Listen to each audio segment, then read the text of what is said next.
Morning guys, no? So, panibagong araw na naman tayo ngayon guys, no?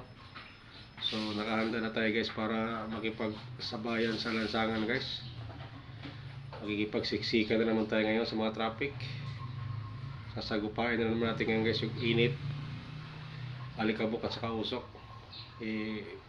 Parts ng hanap buhay natin guys eh. Kasi kung hindi natin sasagupain yan, malamang pagdating ng hapon wala tayong kita.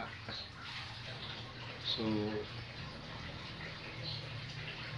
antay lang tayo guys kasi naka-booking ako ngayon guys eh. So antay tayo po may pasahero guys.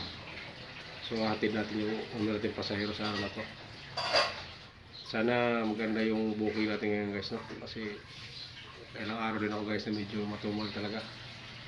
Sana itong araw na to ngayon guys, sana sunod-sunod booking natin para makabuhay-buhay tayo na konti.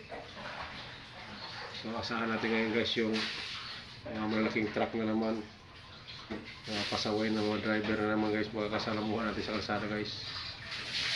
Yung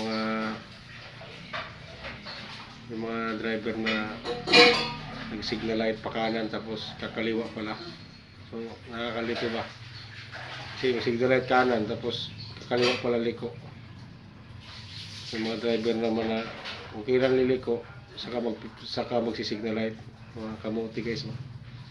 So kasalamuhan natin yan guys araw-araw guys sa kalsada kasi hindi mo talaga kami iwasan guys mga driver na ganun.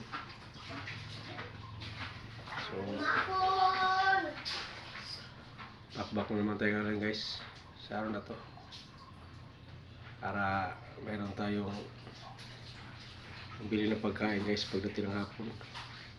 Ano talaga guys ang hanap buhay natin guys sa kalsada. So kailangan na samahan natin guys ng dasal at siyempre tiyaga. Yun ang baon natin araw-araw guys.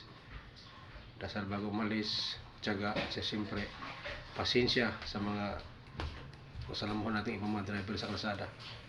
Kasi kung wala kang pasensya sa kalsada guys, mapaaway kayo. Kailangan magbaon ka ng maraming pasensya bago ka umalis ng bahay. Kasi ganun yung kalakaran sa kalsada guys. Kung wala kang pasensya, talo ka.